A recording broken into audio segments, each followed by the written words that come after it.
To the American colonists, he was the face of tyranny. To Britain, he was the king fighting to hold an empire together. King George III stood at the center of the crisis that sparked the American Revolution, but who was the man behind the crown?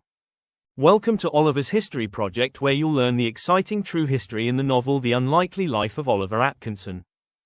George III became king in 1760 at just 22, earnest, dutiful, and determined to strengthen Britain's power.